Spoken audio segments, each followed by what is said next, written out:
Myanmar, and good morning to everyone. Ladies and gentlemen, welcome to what is the 5th sustainability briefing for Telenor Myanmar, held annually since 2014. When entering Myanmar, we expressed our commitment to be open and transparent to our business, to the challenges we face, and not least to how we approach tackling the challenges. This report and overview today is an attempt on our side again to be updating you on the areas that we have defined as important and where we are trailing in terms of progress. Let me start by reminding us all why and what was the mission when Telenor entered Myanmar. Our mission remains the same. It's steadfast, based around the fact that we want to provide connectivity to all people of Myanmar through mobile services, wherever they live, wherever they work, wherever they travel. This is a huge challenge in itself, given the country's geographical, social, political challenges and risks. Beyond the connectivity is our ambition then to be able to aspire to drive standards. Standards for the industry, of developing our people, and the business ecosystem that we are a part of. And by building sustainable and responsible business practices that can stand the test of time and also the scrutiny of world standard. That's the mission. Let me reflect first on 2017 before we're looking ahead. And 2017 was an exciting year both for the industry and also then for Telenor. On the connectivity side, Myanmar is now almost fully connected. I've always said that, and I said that last year, that everyone who wants to have a SIM card has one in their pocket. Usually has two, in some cases even three. We have built out our network in line with the commitment that we have given to the government. We're now covering more than 90% of the population of Myanmar, and we have on air more than 8,000 sites. We know our services play a central role in the daily lives of more than 19 million people now spread across the country. And we continue to expand the digital network and our services. Consumers today have access to information that was almost inconceivable a few years ago. And for many, it becomes an opportunity to not only connect to the world and what's important to them personally, but it's also an opportunity for some even to break out of poverty. And that's the power that lies in the connectivity journey. And Telenor is there to help empower societies with the means and possibilities that we have. What's interesting is to look at the network. The network usage is now record high. We have never produced more minutes, never produced more data megabytes that runs through our network than we do today, sitting here. We observed that for a 4G user, the average usage of a 4G customer is now 5.6 gigabytes per month. 5.6 gigabytes per month of usage can be compared to any top cities in the developed world. There is no global differentiation now of consumption appetite of data, which we sit there in Myanmar and which we find then in global cities across the world. As such, we have throughout 2017 and in the last 12 months chosen to invest even further in Myanmar. We have invested $160 million in additional spectrum to make sure that all the 4G customers are able to get the best quality network possible to service their needs. And we are rolling out now the network in township and city by city, and we have now reached 135 cities and townships with our 4G connectivity. I know that there are many that claims that we have the best network, and I will be humble enough to not rely on my own words, but there is the fact that there are two big sources for measuring the network and the network quality.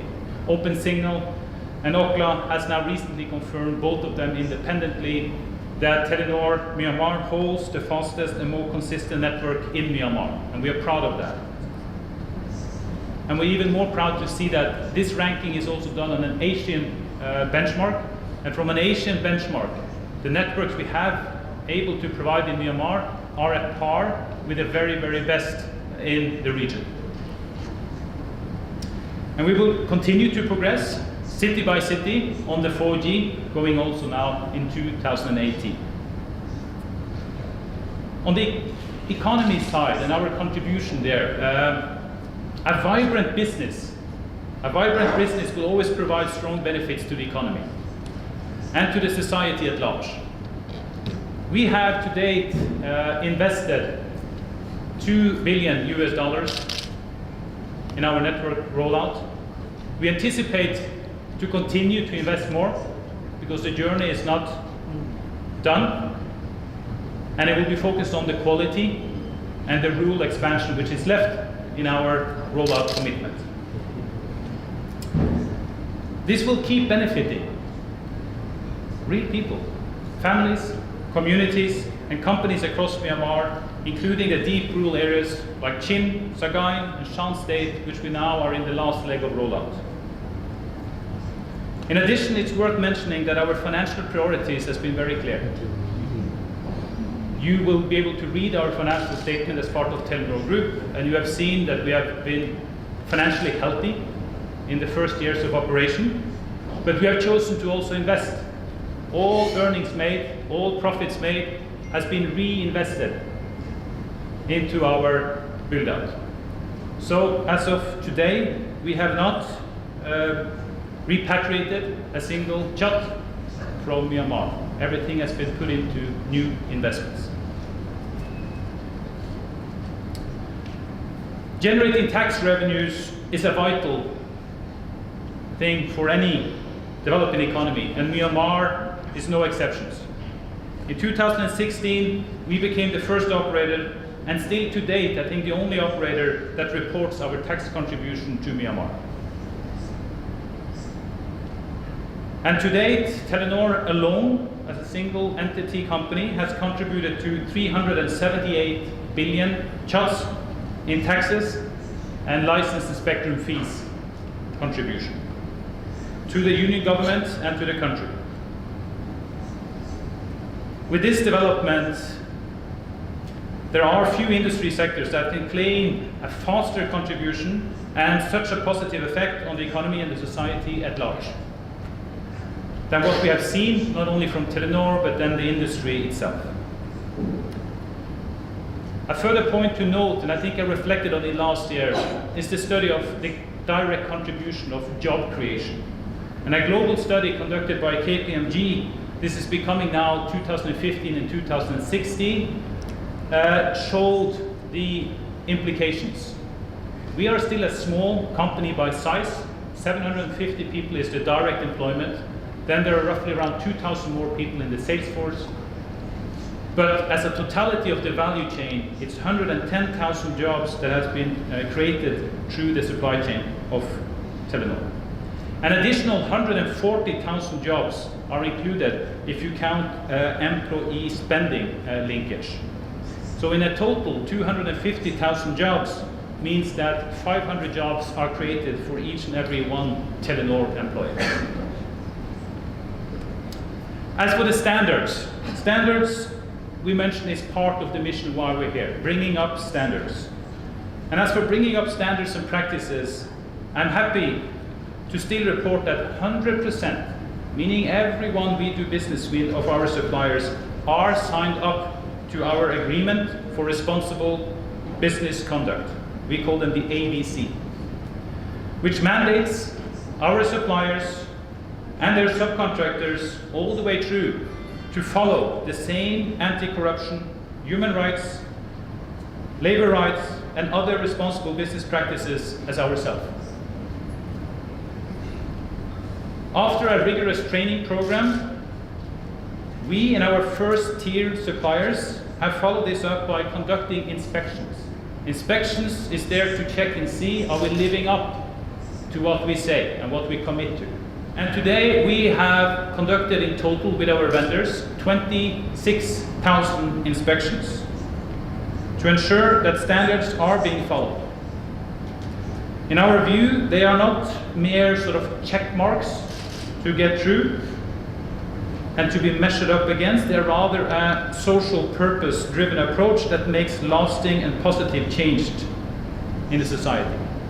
I'll come back to it and actually show you some example of what we mean by that in a video later. Another point to note is we're building a company. We're building a company which we want to be a local company. And today we have 92% of the employees are local. And that is increasing, and they're becoming experts in their field. There was a very little size of experts in telecom before we arrived, and our duty and obligation is to be able to build skills and build a local workforce to be able to carry both this company and the industry as such forward. And last but not least, our social impact programs have positively now reached 540,000 beneficiaries in Myanmar, mainly in the areas where we feel we have a chance to make a difference, and that is with the digital literacy and mobile health, and the numbers keep increasing as the programs are expanding as well.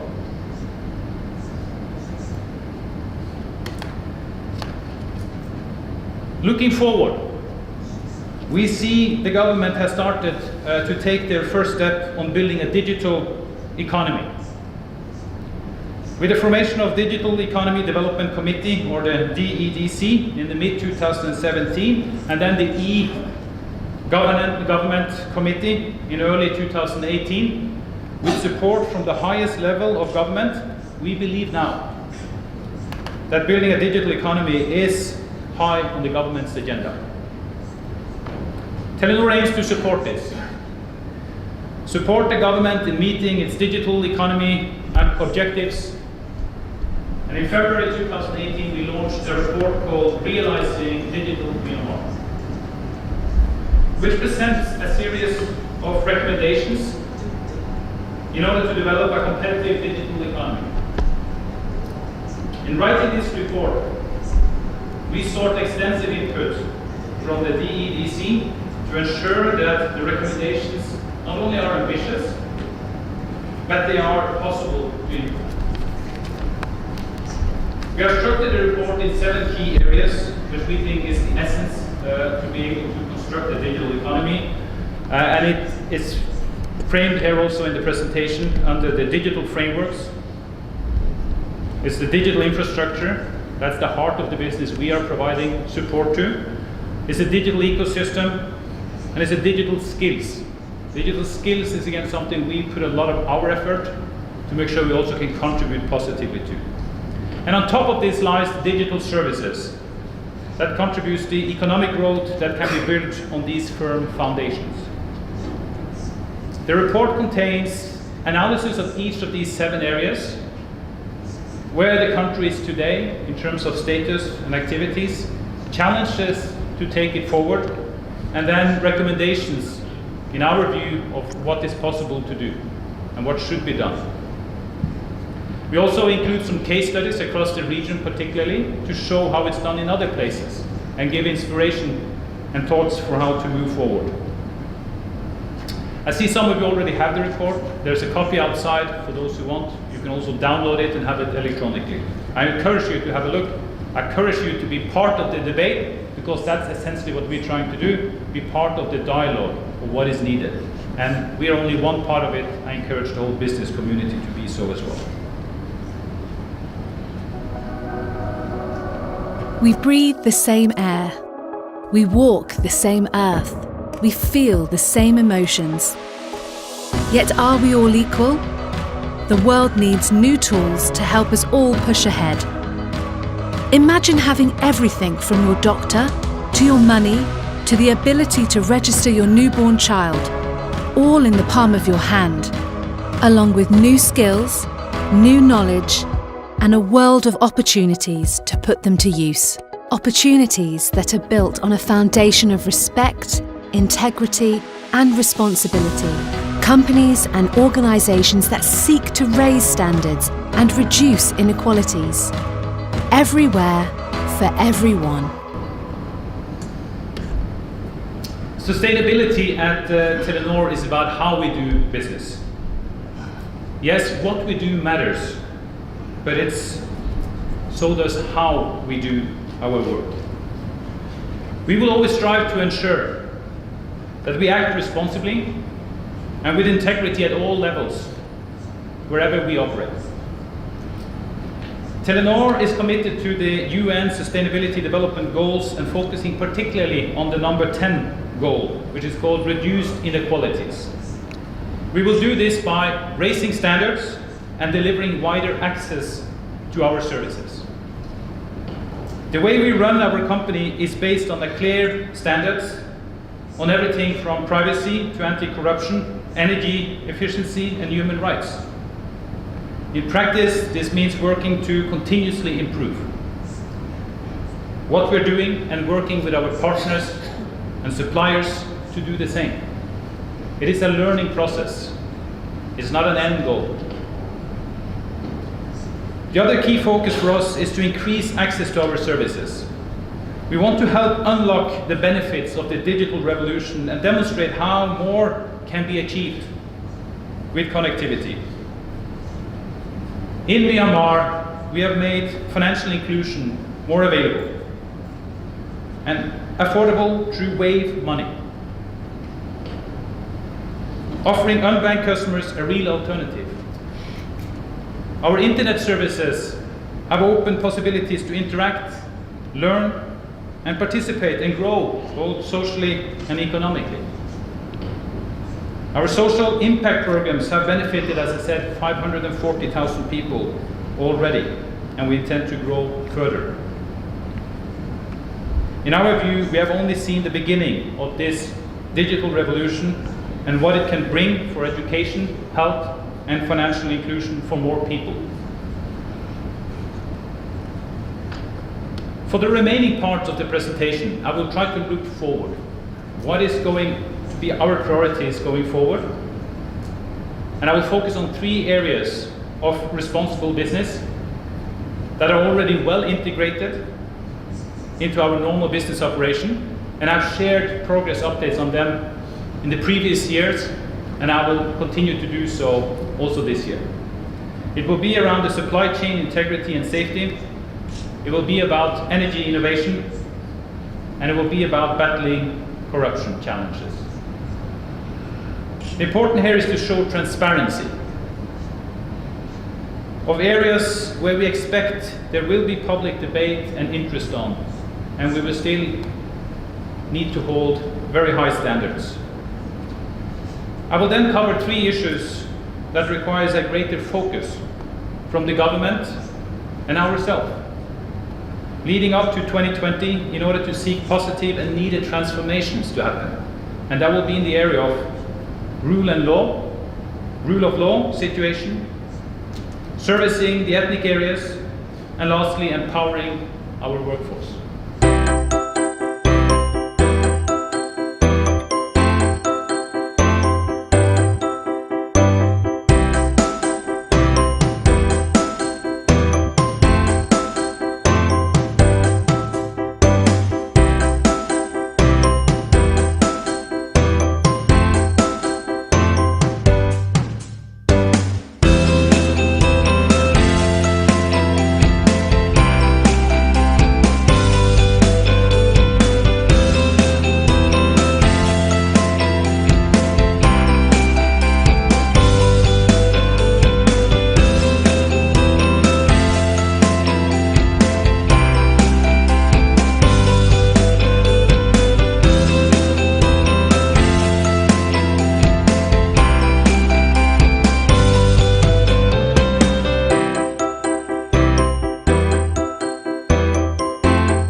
Our business relies on a very large supply chain, spanning over 300 vendors.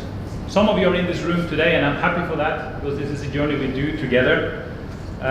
We seek to ensure the safety, the well-being, and ethical treatment of all who work with Telenor and any capacity anywhere in the country. The video you just saw now shows a typical process of how we do inspections. Starting from the time our outsourced inspectors from Bureau Veritas arrived at the tower and how they conduct a typical inspection. And these inspections are vital for us and our vendors, as rolling out our network in Myanmar has been a continuous learning curve full of challenges. From day one, we knew that it will be a slow process of accepting our standards of way how to operate on the ground, and in particularly related to health and safety and underage workers at the tower sites. Our operation in Myanmar includes hundreds of partners, like I said, throughout the value chain. All of these partners are held to the same business standards as ourselves, and what we practice wherever we operate. All Telenor partners and vendors sign an agreement for responsible business conduct. This agreement holds vendors to supplier conduct principles covering human rights, labor rights, health and safety, privacy, freedom of expression, and corruption standards. We train and monitor and we follow up, and I told you we had in total 26,000 inspections. 12,000 of them are done by ourselves, 14,000 are done by the vendor themselves. 99% of them are unannounced, and that's the trick. It's not announced inspection, they're unannounced, and they've been completed now in total then by the end of 26,000. We did a change. In July 2017, we outsourced all our supply chains inspection to Myanmar, to Bureau Veritas, one of the largest certification and inspection providers in the world. We did this to provide greater independency and credibility to the inspection being done, while also allowing us to focus more on our core telecom operations. And we are pleased, I believe, to have members also on Bureau Veritas in the audience. They have done an excellent job to date in helping us to successfully manage the risks in the supply chain. If I look at the findings can be analyzed and then taking learnings from all the time, and that's how we work with them. Findings are the case of learnings. One of the finding categories we report on always, and which we are public on, is fatalities, which is a risk in the business that we operate in, though our ambition remains steadfast that nobody should die in the course of building out a telecom network. I've already earlier reported 3 cases back in 2014 and 2015. Those were facilities relating to working on tower sites. And then I reported 0 facilities in 2016 and 0 facilities in 2017. However, and I bring this up also here today for full transparency, we unfortunately also have 1 fatality that breaks the progress of the last 2 years, and we're reporting it now in January 2018. It was one of our distributor staff which was hit by a train during a marketing visit near Naypyidaw. Though the police and ambulance were called immediately, they were unfortunately unable to assist and save the life of the gentleman. Immediate support and financial assistance has been provided as per process to the next in kind by Telenor, our distributors and our staff. We will continue to run what we do, and that is the biannual road safety training and retraining for all our distributor staff going forward to help and ensure that new joiners are attending these trainings early on in their onboarding. On the more positive side of the development, we note that our major findings are declining 50% quarter by quarter since we started our business. These are defined as working in heights without safety gear, unsafe excavation of a tower site, child and underage labor, or a breach of our ABC and national laws.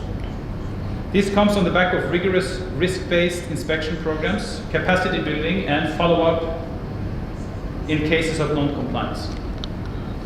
Within these major findings, I would like to expand a little on the child and underage labor. We follow the same rule for underage labor as in any of the Telenor markets. Whether you are in Norway, Sweden, in Thailand, or in Malaysia, it's the same that applies. And by signing the supplier conduct principles, all parties agree that nobody under the age of 15 years old will be employed directly or indirectly for Telenor business. And this is in line with the ILO conventions. Additionally, Telenor Group has defined the age requirements for tower construction sites to be at the minimum of 18 years old, as it is considered to be aspects which are potentially hazardous. This is also in line with the ILO convention and recent local laws. And all our suppliers are fully aligned on this. Challenges do remain still. The reality is that local law and poverty have made it a cultural acceptance for young children to enter the workforce.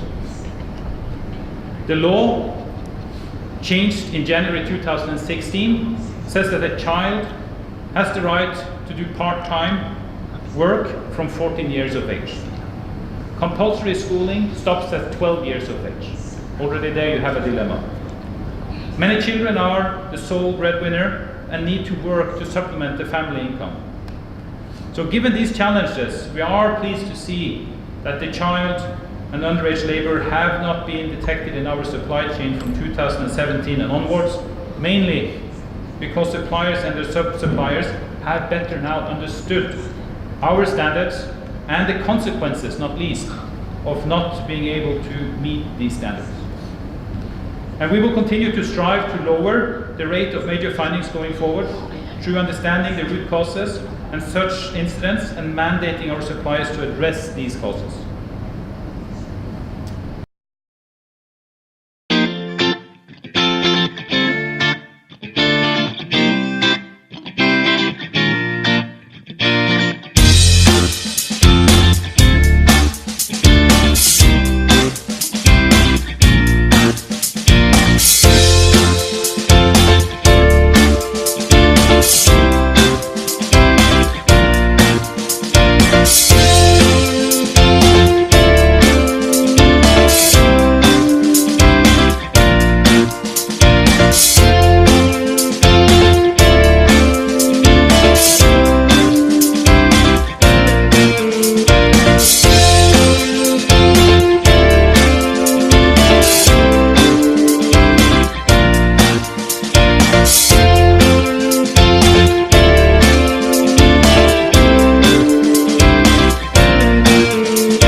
Information communication and technology companies such as Telenor are significant energy users and are therefore a source of the greenhouse gases emission associated with climate change. We started reporting on funding from both an environment, operational, and a community perspective. Primary preference is to get our sites on grid. Today, as you see on the screen, we're reporting 58% of all our sites are connected to grid. This is up 8% year over year, but it's clear we are hitting a plateau now, which is difficult to make major improvements happening year over year with the current pace and availability of the network grid. But I'm happy to see that we are improving with 8%, despite now that the majority of new towers we put in play are in deep rural areas. This was primarily driven by significant investments by us and the towerco companies in extending the grid to our towers, meaning we did the job of providing then and building new transformers pylons and other electric infrastructure to be able to reach and go the distance to meet where the power grid stops. And it's a huge task. And it's challenging, and it's slow, and it's cumbersome. But we've taken upon ourselves to go even that far to see if we can connect where there is a chance and a remote possibility of doing so. The remaining 42% of sites then are not connected to the grid and use a total of 40 million liters of diesel in 2017. And to reduce environment and noise impact on these sites, we have done measures. First measure is we switch off the generator during nighttime in some places. Currently, a third of all our diesel generators sites are switched off at night. To enable this, we have equipped 1,200 sites with high-capacity lithium-ion batteries which then can be charged in smaller period of time and then last for a longer period of time in usage. These initiatives reduce generator usage by 40%, and that's what you saw in the video as well being illustrated. But to further reduce our environment and noise impact, we have built more solar sites. We have added then, as you saw, we have come to 177 sites now. And if you do recall and have a strong memory, you remember that last year I said we were hoping to be at 500. So we haven't come as far as we wanted to be by the end of 2017 on solar deployment. But we were unable to do so due to contracting issues with our suppliers. Nonetheless, these issues have been resolved to a great extent, and I hope that we're able to report when this year closes that we have had greater progress. And I'm looking at ending the year in the range of 800 to 900 solar sites being then active. And these initiatives reduces the diesel generator significantly, with as much as 75%. And that's where the benefit lies in being able to deploy solar. But despite these actions, noise pollution is also an issue. In particularly has proven to be a challenge in many areas of the countries because 38% or 39% of our sites are located near a village. And we've been very open on that, and if you see the progress on this is actually a progress which has flattened out, which means despite us rolling out the majority of new sites now, we're able to get away from the villages, but you see it's still an increase of 1% year over year. We have attempted to mitigate this by equipping 900 sites with silent, we call them super silent diesel generators. They produce a noise level of 60 dB on the generator, and that is up by 30% year over year. We're also trying to build as far as possible from villages. However, land zoning issues forbid towers to be placed in paddy fields and fallow land, and it remains an issue till date. Today, only 5% of our sites are in paddy field land. It is an improvement from last year, but we urge the government assistance to allow construction on paddy and fallow land outside villages to further reduce the noise level. We will continue to look for innovation at our lower end environmental footprint and energy utilization in the coming years, including increasing the reuse of renewable energy.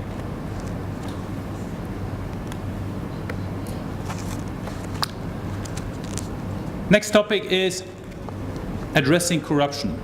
Corruption is a challenge everywhere in the world. It's not limited to any country or any region.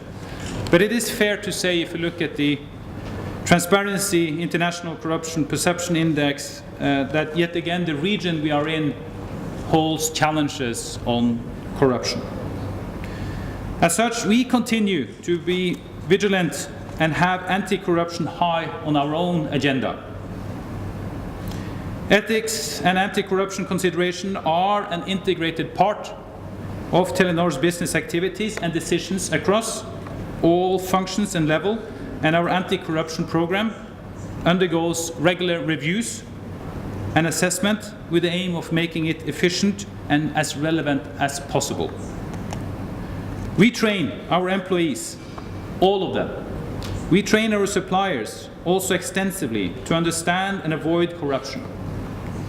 We require annual reconfirmation and recommitment by all Telenor employees on the Telenor Code of Conduct to ensure that employees work the Telenor way.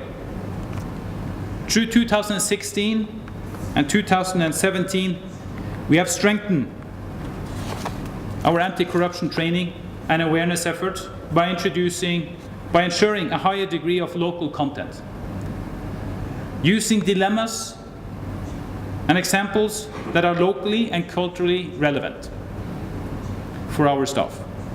We'll continue to do and improve on this because this is where we're gaining a lot of positive traction on. We continue to work closely with our partners and supply chain in order to minimize risk. They are all contracted to adhere to our zero tolerance policy, and we give training and local language anti-corruption handbooks available. Despite these initiatives, we find that it's still challenging to get employees to fully speak up about corruption. We will increase the scale of our anti-corruption training to explain that, for example, paying out of your own pocket is not acceptable to Telenor. And that KPIs, performance KPIs, which you might be working under, can be renegotiated if corruption is the cause from not achieving them. In terms of internal control, we operate under a strict no-gift policy, where it's forbidden for Telenor employees to give or receive any gifts, and that's regardless of the size of the gift and the value. The expectations to this the exception from this is only branded merchandise. So if you see a blue Telenor t-shirt, we can give that. And all these things which are available as merchandise will be then accepted from the no-gift policy. And I know also flowers I've given exceptions for, so those are the two main exceptions, flowers and merchandise. And we also run our compliance hotline, which allows employees, wherever you might be, and even partners of us, to directly report if they see incidences of non-compliance, and they can do so on two hotlines. One to us in Telenor Myanmar, there's even one international where you call, and you actually are calling to our group headquarters in Norway, which then are facilitating this hotline. Key business decisions with risk of corruptions are vetted in what we call then the Ethics and Compliance Committee internally. That's a committee which I chair personally to reduce the risk of corruption throughout our business. Furthermore, we continue to strengthen this by appointing a dedicated ethics and compliance officer to cater for our ongoing education of employees, activities, and also how to meet the complexity and challenges in the best possible way. All sponsorships are now approved at the group level to ensure consistent decision-making throughout. Furthermore, we commission risk based on integrity due diligence before engaging in any organization or supplier. The due diligence identifies various aspects affecting our reputation risk associated with any of the organization we might do business with, which includes a review of the organization's reputation and their history of legal non-compliance, such as sanctions, tax evasions, bribery, and others, both at an organizational and at the company director level. We only engage with organizations once they pass this IDD rigorous test. If any supplier breaches the ABC, we will terminate these suppliers.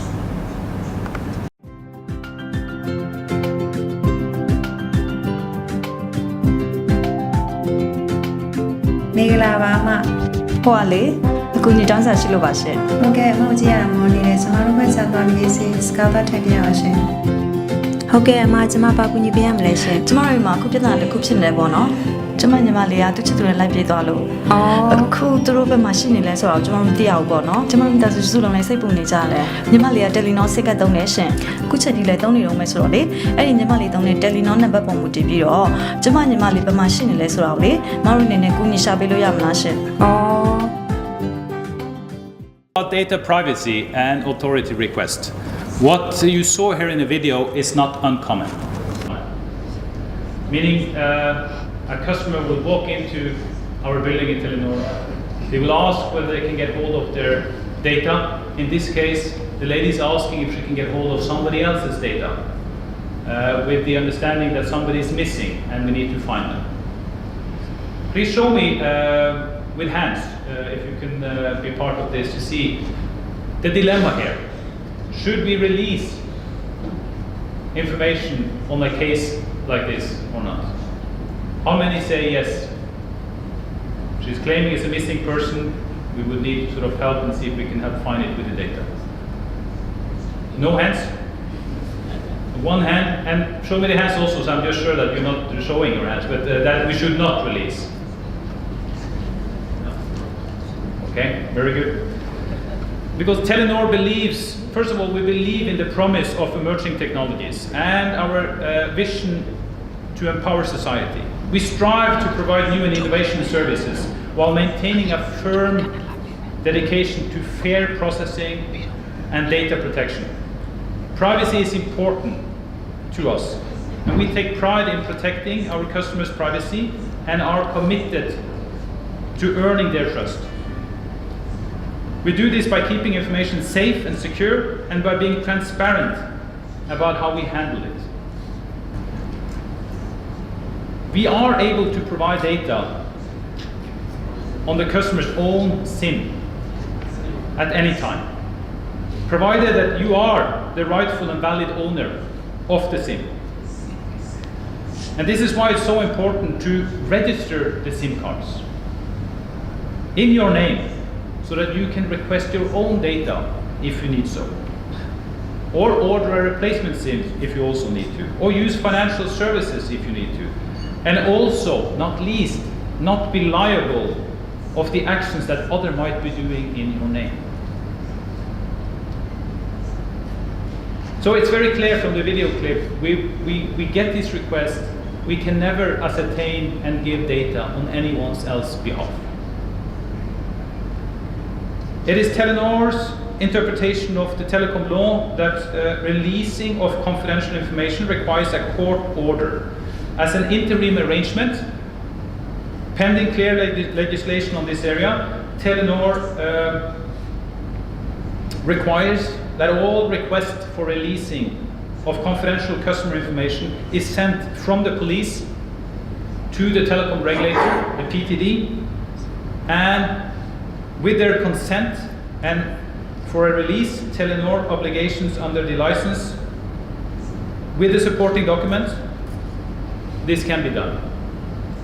But independent of the approval from PTD, Telenor performs its own assessment of each and every case we get and has complied with only 42 out of these requests via PTD.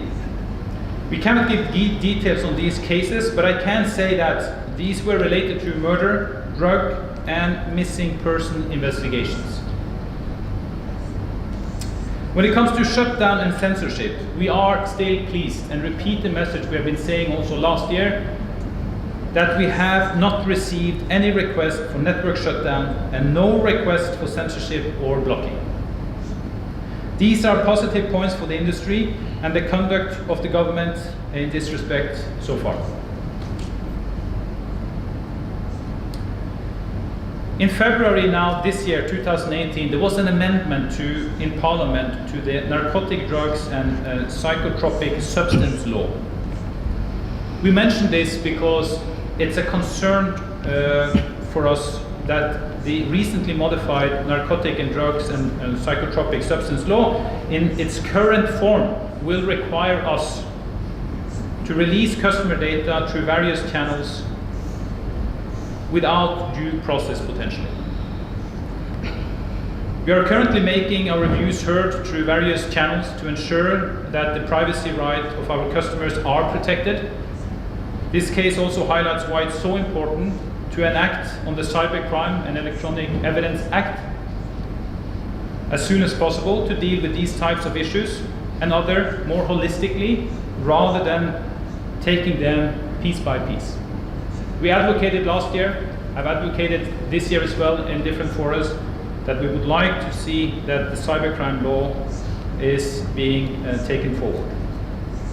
Because in developing a robust digital economy, it's critical to have an appropriate legal framework covering it. Our observation is that it remains a challenge to even updating the relevant policy and the legal frameworks to keep pace with the fast-changing technology advancements. We are aware that the Council of Europe developed a draft framework of the Cybercrime and Electronic Evidence Act last year, but the progress through the various ministries has proven to be slow. For example, hate speech spread through Facebook and other social media channels have proven capable of inciting hatred, conflict and crisis all over the world. And Myanmar has also had experience with this. So to this end, we strongly encourage the government to put in place the required legislation framework for the new digital world in order to create a secure environment for customers, digital service providers and government. Rule of law. The new government has made rule of law one of its central policy platforms.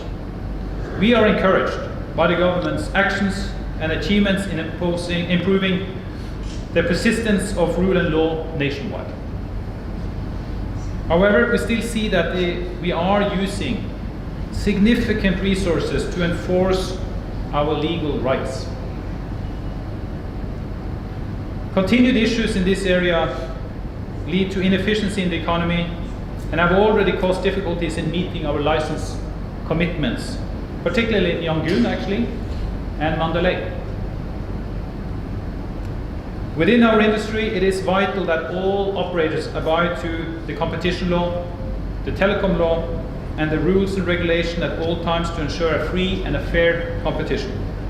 We encourage the regulator to enforce regulations across all 4 operators equally to ensure that the level of playing field is fair. This would be best facilitated by having an independent regulator to ensure that decisions are taken in line with the long-term national interest. The current regulator is still not independent of MPT and its owner, the Ministry of Transport and Communication, as mandated initially by the 2015 telecom law. This creates an inherent interest or conflict of interest, which may distort free and fair competition. So we keep encouraging and we keep advocating that the MCRC law to be implemented.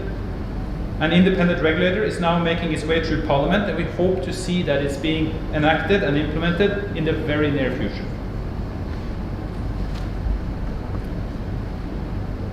We still face issue gaining needed access to key fiber and tower infrastructure as permitted by the telecom law, and have still to date restricted access to other operators' towers. As rollout in future years will be in low population areas, meaning we're going in the last leg of the rollout in the deep rural areas, providing affordable services is key. But that requires infrastructure sharing. We cannot all build highways and have 3-4 highways to every village in this country. We need to find a way of sharing the infrastructure, because there's not enough cars to be on 4 infrastructure roads on data. We need to have one which we can share, especially in the remote areas of the country. It is therefore vital that a future independent regulator looks into this area with high priority.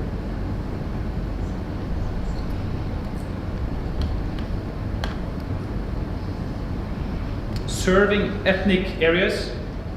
As I described earlier in my presentation, as an industry, we are providing services to over 90% of the population today. New towers in future years will be in increasingly rural areas where population density is significantly lower. Such expansion is vital in building an inclusive digital economy where everyone can participate, not only the few, and requires an assistance from what we call then the Universal Service Fund for feasibility of doing this. The USF, or the Universal Service Fund, all licensed telecom operators have to contribute a proportion of their revenues to this fund, which we recommend is targeted only towards building vital and new rural telecom infrastructure that will form the foundation for digital services to come.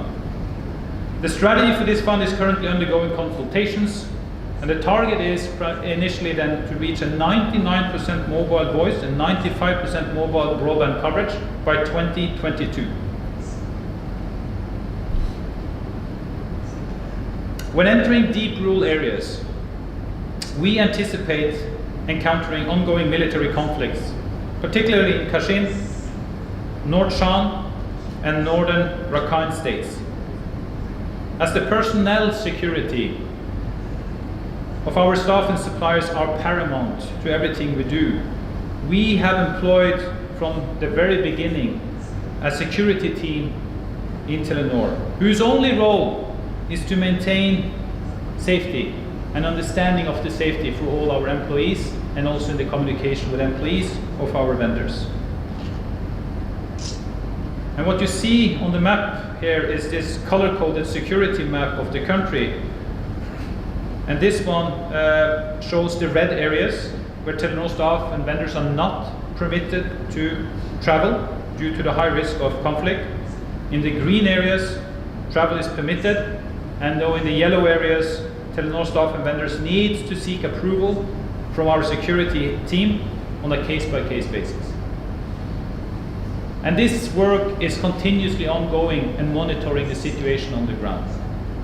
And these maps are then continuously then updated and communicated accordingly across. Further, as deep rural areas are unlikely to have grid access, most new towers will be off-grid. If the land zoning issues I described earlier are not addressed, we will continue to face community issues due to noise, as towers will have to be placed close to the villages.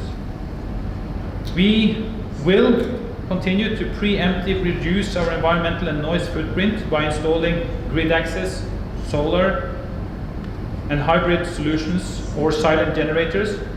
If community issues still arises, despite these actions, we will seek the assistance of what we have in our organization called State Liaison Officers. We have 8 of them, and there are 8 ethnic staff living in these ethnic states.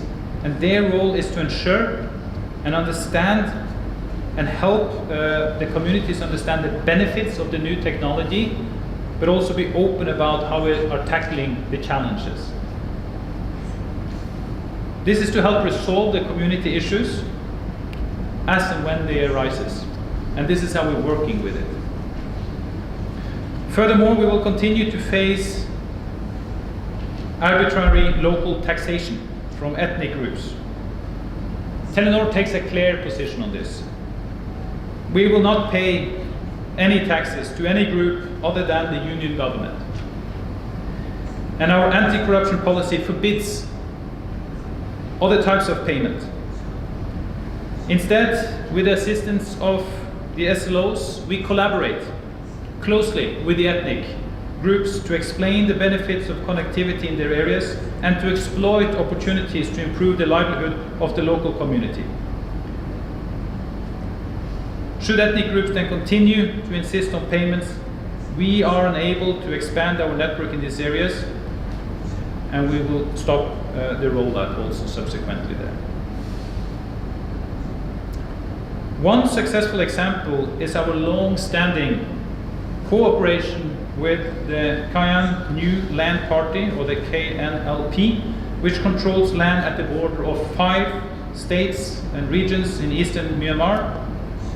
We have developed here a model where the community is employed in the tower construction and also on the ongoing lifelong operation and maintenance services. This means they're able to see and get benefit both from building towers and being part of having jobs of operating them over time.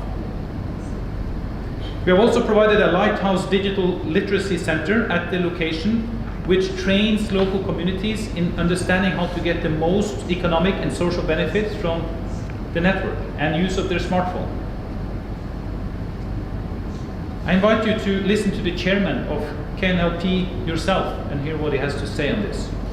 ကျွန်တော်ပါတီက1964ကနေပေါ်ပေါက်လာတဲ့တရားတိုင်းသားခေါင်းဆောင်မှုပေးတဲ့အမျိုးသားနိုင်ငံရေးပါတီတရားဖြစ်ပါတယ်။ဒီမှာဒုတိယကမ္ဘာစစ်ပြီးတော့စီအိုကြီးရစိတ်စားတဲ့ဆံမှာတရားလူငယ်တွေကပညာတတ်တဲ့ဥပဒေသားဆိုတဲ့လူသူငယ်တုန်းကသူတိုးနေပြီးတော့တွေ့ရတယ်လောကဓာတ်ဆိုတာတွေ့ထားပြီးဖြစ်တော့ဒါကြီးအလေးစိတ်ထုတ်ပြရတယ်။ဒါငါတို့အတွက်အကျိုးဖြစ်နိုင်တယ်စီအိုကြီးဖြစ်နေငါတို့တောင်းတနေဆိုတော့တောင်းတဲ့ထဲမှာအဲ့ကိစ္စအဆင်ပြေလာ56 59ကိုအကောင့်တွေပေါ်တိဆောက်နေချိန်မှာကျွန်တော်တရားလူတွေလည်းအများကြီးပါဝင်တော့လောကဆိုင်တာကိုယ်တွေကိုဖြတ်ပြပေးတာမျိုးပါဝင်မှုဆောင်ရွက်တာဒီနေ့အထိလည်းဒီမီးလောကီတာမီးနဲ့ပတ်သက်တရားလူတွေကဘာမှခံစားခွင့်မရှိဘူးပြောလို့ရတော့ခုနတီလုံတော့တိုင်တွေကလည်းမဟာဓာတ်အလိုင်းတိုင်တွေတရံတူးနေတဲ့အခါကျတော့တရားလူတွေရဲ့အလေးထားစရာတတိထားစရာဖြစ်ကျွန်တော်ပါတီတင်ပြကျွန်တော်ကပြောရအောင်ဒါကြောင့်နော်တီလုံတို့လူကြီးတွေနဲ့တွေ့ဆုံတဲ့အခါအချို့ကြားနေအပြည့်စုံပြောပြတဲ့အခါကျတော့အဲ့လိုဆိုရင်တော့တီလုံတို့ကုမ္ပဏီဘက်ကကျွန်တော်အချို့တူဖိတ်ပါတယ်လို့ပြောလာတာဖြစ်တယ်ကျွန်တော်ကသဘောတူလိုက်တာတီလုံတို့ကိုရဲ့ဝင်လာတဲ့အခါမှာကျွန်တော်ရဲ့ညှိနှိုင်းသဘောတူညီမှုအရဒါလေကျွန်တော်ဒေတာချုပ်ပြီးကျွန်တော်တရားလူမျိုးတွေရဲ့လူမှုဘောကဖြစ်ပေါ်တိုးပွားရေးအတွက်အထောက်အကူဖြစ်တဲ့လုပ်ငန်းကြီးတွေဆိုတော့ကျွန်တော်ဒီလိုမျိုးလုပ်ငန်းဆောင်ရွက်တာဖြစ်တယ်အဲ့တော့တရားဒေတာကိုတယ်လီနိုးကိုရဲ့ဒါနောက်ထုတ်ပြီးနိုင်အောင်မင်းဆိုတော့အဲ့အစတော့ကျွန်တော်ညှိနှိုင်းသဘောတူခဲ့အခုဆိုရင်တော့လမ်းကြီးအတိုင်းအတာတစ်ခုတော့ရောက်နေပြီဖြစ်ပါတယ် And I had the pleasure of meeting the chairman many times, and the interesting part is now he's pushing us. He's pushing us for more sites. So it's gone the other way around of trying to offer him the minimum of being able to cover his area, and now he's actually telling us, can we get more? He clearly sees the benefit both from the society, local community, and this is a success story in that sense. I'll talk a bit about how it is servicing the ethnic areas in relation to the Rakhine crisis as well. The Rakhine crisis affected 2 townships in northern Rakhine on 25th of August 2017. We view with great concern the escalating development in the region and do support the main recommendations in the final report of the Advisory Commission of Rakhine State, chaired by Kofi Annan. We do share the call for open dialogue and sustained engagement between all actors to chart a positive vision for the future of Rakhine State. Telenor Myanmar is committed to rolling out mobile network in all states across the country, including Rakhine, and providing mobile and internet access to all people without discrimination. At the start of the crisis, Telenor Myanmar had 13 towers in the affected Lutingdong and Mongdo townships. When the crisis hit, our first action was to evacuate all staff and vendors alike in the area, as safety is our first priority. This evacuation and military restriction in the area had led to a shortage of fuel to our network, which meant that our network availability in this area was temporarily impacted. And this is what I'm trying to show on the illustration here. To your right-hand side, you will see that 9 towers went down 4 to 5 days after the crisis started. This is because our diesel generator holds roughly around 10 days worth of fuel and were last refueled several days before the crisis, and with no refueling you empty them and they will stop functioning, and there's no grid connect to back up or actually rescue the site then.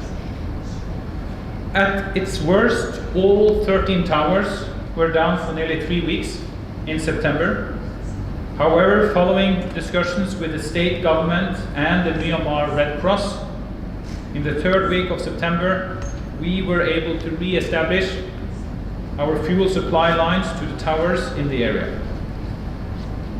We had some further minor power and transmission issues in October, November and December. 1 tower remained offline all the way up until November, as it was very close to the border where security restrictions remain in place for longer. By January, you can see from also the graph which shows then the availability of the network, the availability returned to similar levels as before the crisis. We want to highlight that we did not receive any request for network shutdowns or censorships from the government. To the contrary, we received instructions to keep our network online to the extent possible. Our actions are reflective of the statements released by Telenor Group in September 2017, which emphasize our responsibility to continue providing service for all in all-inclusive manner. We will continue to monitor the situation on the ground closely to ensure our network is available for all in the future, in line with the government's instruction and our license commitment. My last topic is related around people and skills. I mentioned at the beginning, Telenor is here to build a local company, build skills, and empower people. So empowering our workforce is one of our greatest tasks. We are today in Telenor Myanmar a truly diverse organization. Women are a significant source of quality human capital all around the world, but certainly also here in Myanmar, if not even more so. We see today an increasing stream of quality women talents in Myanmar, and their numbers in universities often are significantly outnumbering the men. We aim to provide them with the best chances of succeeding in their careers by providing a supportive work environment that nurtures their growth and their development. We are proud today to say that we have 40% of our employees, more than that, are women, and 30% of leadership positions are occupied by women. We are the first also in Myanmar to offer 6 months maternity leave for women, young women who starts a family. And the reasoning is we want them to come back. We want them to be able to bring up a family, have the ability to do so, and come back also, and have a career. We were the first also to introduce flexible working hours to make work possible with some flexibility. Our office time is also closing at 4:30, which leaves opportunities to get back to your family and have dinner whenever that's possible as well. Amongst our employees, we are proud to mention that 92% of all employees are locals now. And that's increasingly becoming expert now in their own fields of work. But Telenor has invested significantly over time and still are doing so in bringing expertise from all across Telenor Group to Myanmar. Today we have people contributing from more than 15 nationalities working alongside our local employees in a way that is very much a mentoring setup. It's a mentoring organization where we're bringing experts that can teach and train a certain area and then know that their task here is to make somebody else be successful in that job going forward and have the skills to do so. That's a successful journey for an expert. These are seasoned and experienced executives who are deeply familiar with the Telenor culture and also the way of working. And we also continue to invest in the growth and the development of staff and talents. High-performing employees are often selected to attend executive development programs at top universities like London Business Schools, INSEAD, and we have now, up until today, around 132 employees within the company that has been part of these kind of programs over the last 3 years. And in a volatile and changing sector, which ours are, it's an enormous change pace in our sector. We all have to keep being retrained and rebuilding. We're a firm believer that nobody is fully trained. You have to continue to be trained because the world around us is changing so fast. Our group CEO and president has set a challenge for all employees across the Telenor Group, including then Myanmar, to allocate 40 hours of working time this year for learning and training in a field which is different from what you're doing today. We have signed up to all major online learning institutes to give our employees a chance to learn digitally anywhere and anywhere and at any time.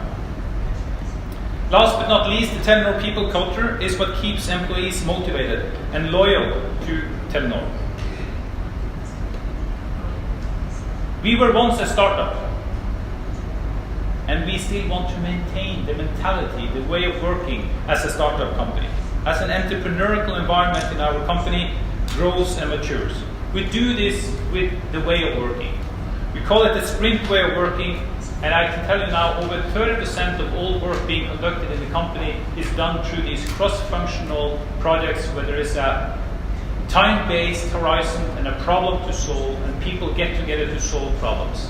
And it's an amazing way of interacting across, but it's also the most efficient way to challenge ourselves of problem solving.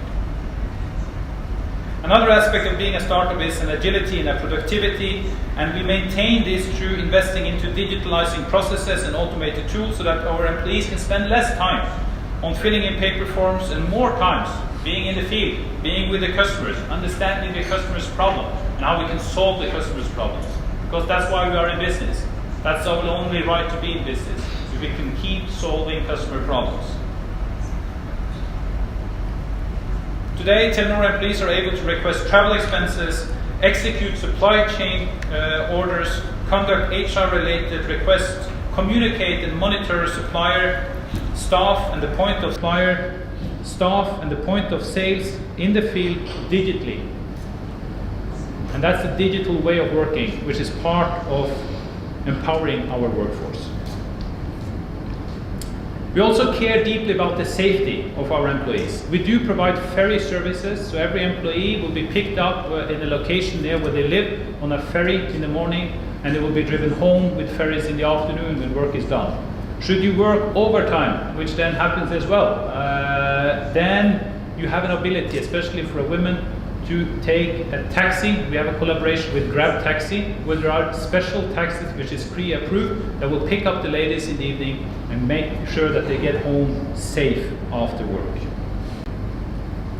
As a responsible business, we recognize that proactive measures are sometimes needed to protect vulnerable groups and help them maximize the benefit of connectivity through our digital skills programs. These are typically long-term and showcase the use of communication and connectivity for social good.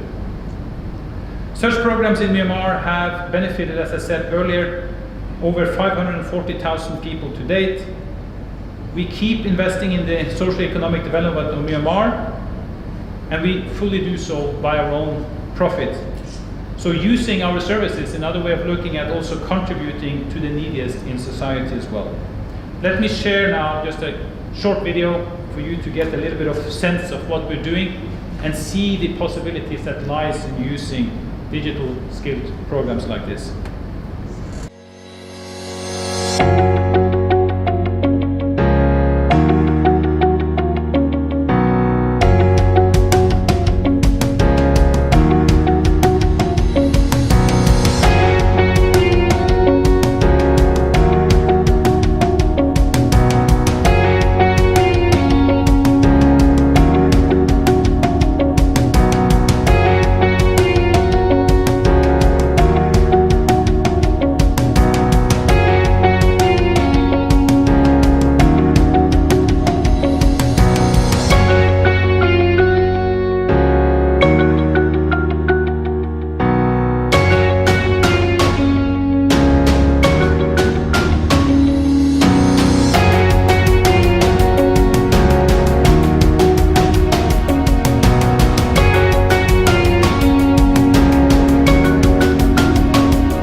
in love with this new project we have going. And you saw a glimpse of it there. That's the digital summer school. Currently now, all the children across Myanmar is having a break from the normal school, and we are inviting them in to learn something they don't learn in the normal school curriculum, meaning computer science.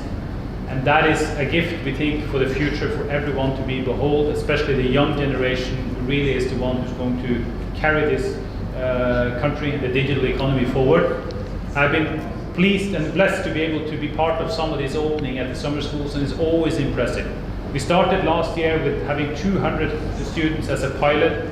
We have been, with the good help of partners sitting in this room also here today, been able now to have the ambition of closing now this year with 25,000.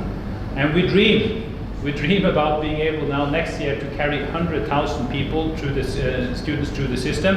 And one fine day, maybe we make sure that every young student are able to have computer science training as part of their learning experience of growing up. So we'll do our bits here. There's tons to do, but these projects and others shows the type of impact we want to have in the society through our business. We try to look at things where we can scale, because we know technology that we can use, so that's where we look at first.